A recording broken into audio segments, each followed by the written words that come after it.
नमस्कार साथियों। प्रस्तुत है हिंदी साहित्यकार मुंशी प्रेमचंद जी द्वारा 1931 में रचित प्रसिद्ध उपन्यास गबन का छठवां भाग। रमानाथ ने जवानों के स्वभाव के अनुसार जालपा से खूब जीभ उड़ाई थी, खूब बढ़ चढ़कर बातें की थी। जमींदारी हैं, उससे कई हजार का नफ़ा है, बैंक में रुपये हैं, उनका सूद आता है। जालपा से अब अगर गहने की बात कही गई तो रमानाथ को वह पूरा लबाड़िया समझेगी।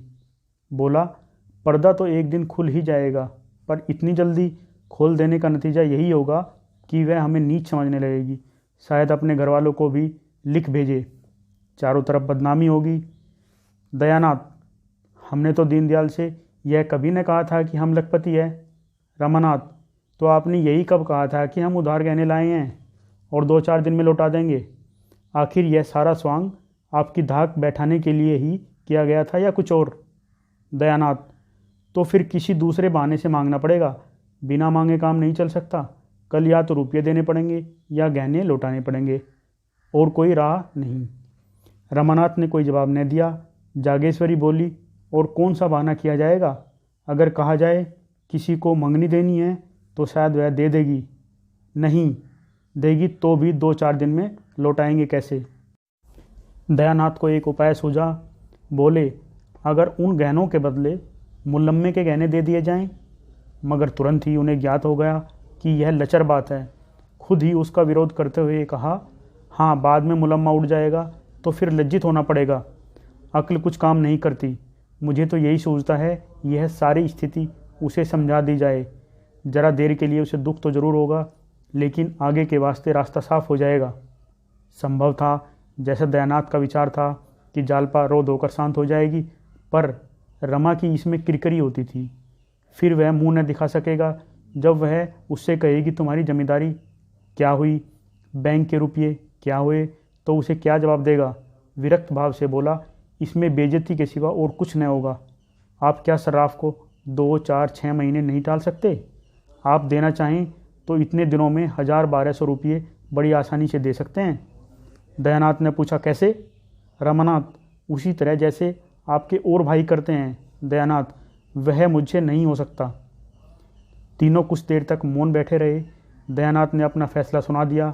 जागेश्वरी और रमा को यह फैसला मंजूर न था, इसलिए अब इस गुत्थी के सुलझने का भार उन्हीं दोनों पर था। जागेश्वरी ने भी एक तरह से निश्चय कर लिया था।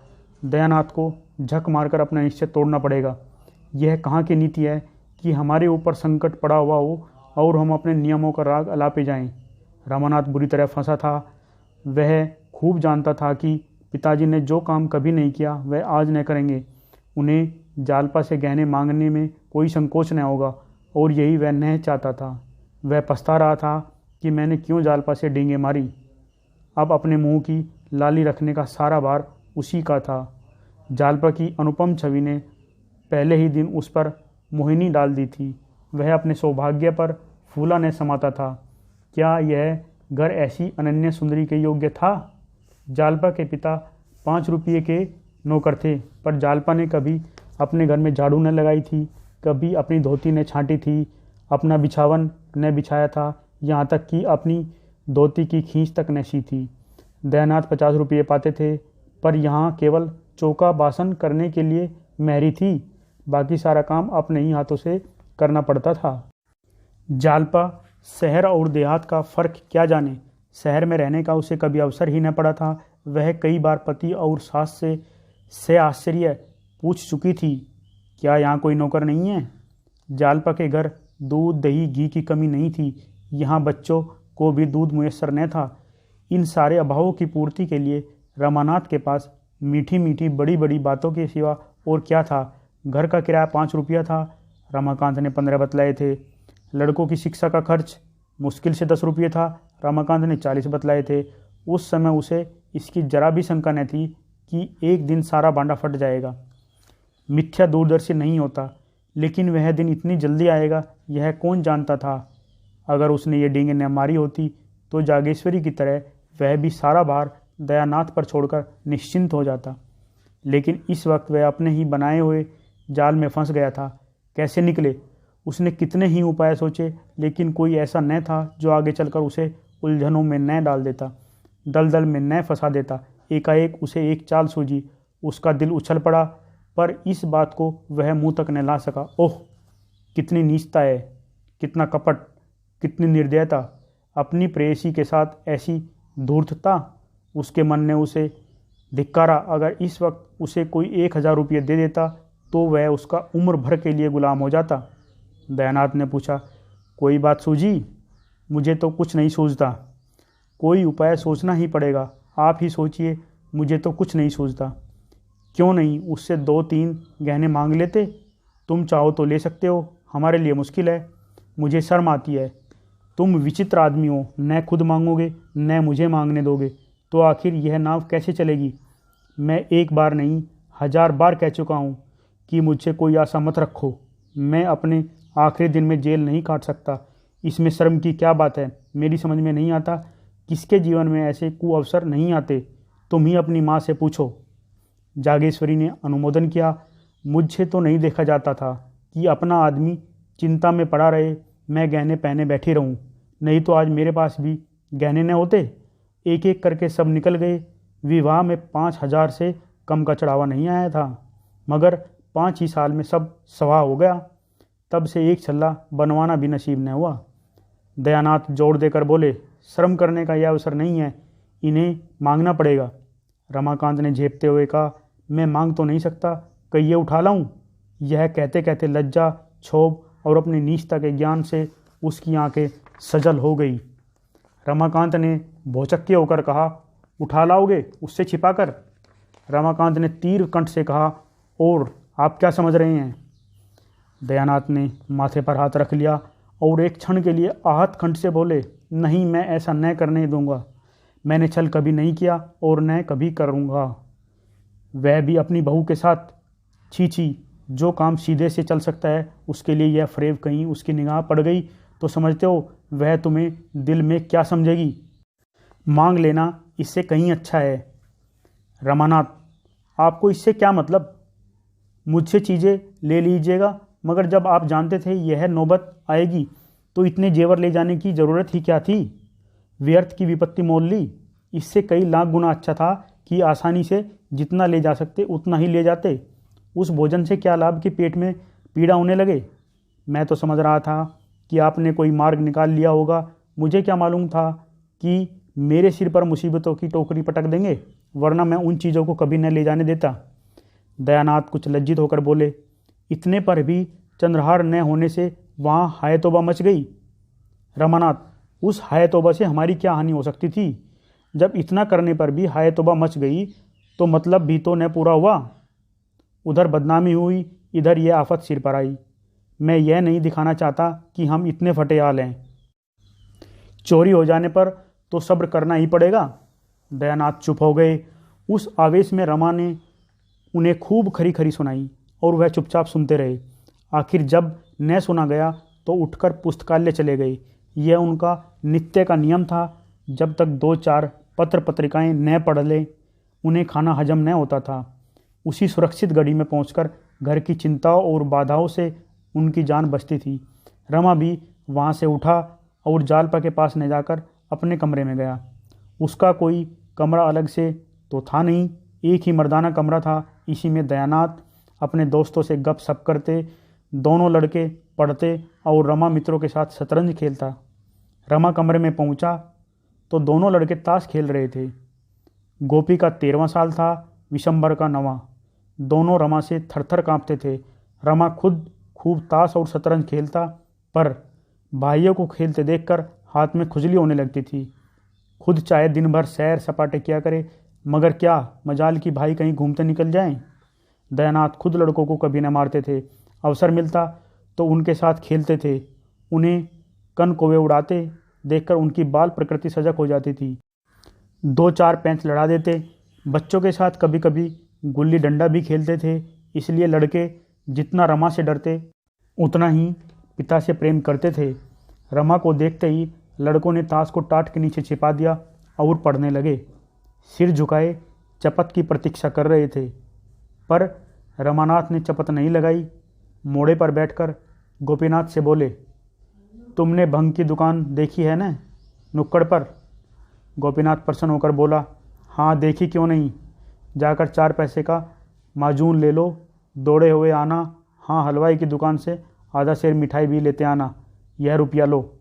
कोई 15 मिनट में रमा ये दोनों चीज़ें ले जालपा के कमरे की ओर चला। रात के 10 बज गए। जालपा खुली हुई छत पर लेटी हुई थी। जेठ की सुनहरी चांदनी में सामने फैले हुए नगर के कलश, गुम्बद और वृक्ष स्वप्न चित्रों से लगते थे। जालपा की आंखें चंद्रमा की ओर लगी हुई थी। उसे ऐसा मालूम हो रहा था मैं चंद्रमा की ओर उड़ी जा रही हूँ। उसे अपनी नाक में खुश्की, आंखों में जलन और सिर में चक्कर मालूम हो रहा था। कोई बात ध्यान में आते ही भूल जाती और बहुत याद करने पर भी याद नहीं आती थी। एक बार घर की याद आई, रोने लगी। एक ही क्षण में सहेलियों की याद आई, हंसने लगी। सहसा रमानाथ हाथ में एक पोटली लिए मुस्कुराता हुआ आया और चारपाई पर बैठ गया। जालपा ने उठकर पूछा, पोटली में क्या है? रमानाथ, बूझ जाओ तो जानू। जालपा, हंसी का गोलगप्पा है। यह कहकर हंसने लगी। रमानाथ, मतलब? जालपा, नींद की गठरी होगी। रमानाथ, मतलब? जालपा, तो प्रेम की पिटारी होगी। रमानाथ, ठीक है, आज मैं तुम्हें फूलों की देवी बनाऊंगा। जालपा खिल उठी। रमा ने बड़े अनुराग से उसे फूलों के गहने पहनाने शुरू किए। फूलों के शीतल कोमल स्पर्श से जालपा के कोमल शरीर में गुदगुदी सी होने लगी। उन्हें फूलों की भांति उसका एक एक रोम प्रफुल्लित हो गया। रमा ने मुस्कुराकर कहा, कुछ उपहार? जालपा ने कुछ उत्तर नहीं दिया। इस वेश में पति की ओर ताकते हुए भी उसे संकोच हुआ। उसकी बड़ी इच्छा हुई कि जरा आईने में अपनी छवि देखे। सामने कमरे में लैंप जल रहा था। वह उठकर कमरे में गई और आईने के सामने खड़ी हो गई। नशे की तरंग में उसे ऐसा मालूम हुआ कि सचमुच मैं फूलों की देवी हूँ। उसने पायदान उठा लिया और बाहर आकर पान बनाने लगी। रमा को इस समय अपने कपट व्यवहार पर बड़ी ग्लानि हो रही थी। जालपा ने कमरे से लौटकर प्रमोल्लासित नज़रों से उसकी ओर देखा तो उसने मुंह उधर किया। उस सरल विश्वास से भरी हुई आंखों के सामने वह ताक न सका। उसने सोचा, मैं कितना बड़ा कायर हूँ। क्या मैं बाबूजी को साफ साफ जवाब न दे सकता था? मैंने हामी ही क्यों भरी? क्या जालपा से घर की दशा साफ साफ कह देना मेरा कर्तव्य न था? उसकी आंखें भर आई। जाकर मुंडेर के पास खड़ा हो गया। पढ़ने के उस निर्मल प्रकाश में उसका मनोविकार किसी भयंकर जंतु की भांति घूरता हुआ जान पड़ता था। उसे अपने ऊपर इतनी घृणा हुई कि एक बार में ही आया सारा कपट व्यवहार खोल दूं, लेकिन संभल गया। कितना भयंकर परिणाम होगा। जालपा की नज़रों से फिर जाने की कल्पना ही उसके लिए असह्य थी। जालपा ने प्रेम सरस नज़रों से देखकर कहा, मेरे दादाजी तुम्हें देखकर गए हैं। अम्मा जी से तुम्हारा बखान करने लगे तो मैं सोचती थी कि तुम कैसे होंगे। मेरे मन में तरह तरह के चित्र आते थे। रमानाथ ने एक लंबी सांस खींची, कुछ जवाब न दिया। जालपा ने फिर कहा, मेरी सखिया तुम्हें देखकर मुग्ध हो गई। शहजादी तो खिड़की के सामने से हटती ही न थी। तुमसे बातें करने की उसकी बड़ी इच्छा थी। जब तुम अंदर गए तो उसी ने तुम्हें पान के बीड़े दिए थे, याद है? रमा ने कोई जवाब न दिया। जालपा, अजी वही जो रंग रूप में सबसे अच्छी थी, जिसके गाल पर एक तिल था। तुमने उसकी ओर बड़े प्रेम से देखा था। बेचारी लाज के मारे गड़ गई थी। मुझसे कहने लगी, जीजा जी तो बड़े रसिक जान पड़ते हैं। सखियों ने उसे खूब चिढ़ाया। बेचारी रुआंसी हो गई, याद है? रमा ने मानो नदी में डूबते हुए कहा, मुझे तो याद नहीं आता। जालपा, अच्छा अब की चलोगे तो दिखा दूंगी। आज तुम बाजार की तरफ गए थे कि नहीं? रमा ने सिर झुकाकर कहा, आज तो फुर्सत नहीं मिली। जालपा, जाओ, मैं तुमसे न बोलूँगी। रोज़ हीले हवाले करते हो, अच्छा कल ला दोगे ना? रामानाथ का कलेजा ममोस उठा। यह चंद्रहार के लिए इतनी विकल हो रही है। इसे क्या मालूम कि दुर्भाग्य इसका सर्वस्व लूटने का सामान कर रहा है। जिस सरल बालिका पर उसे अपने प्राणों को न्यौछावर करना चाहिए था, उसी का सर्वस्व अपहरण करने पर वह तुला हुआ है। वह इतना व्यग्र हुआ कि जी में आया, कोठे से कूदकर प्राणों का अंत कर दे। धन्यवाद। भाग 6 यहीं पर समाप्त होता है। जय हिंद, जय भारत।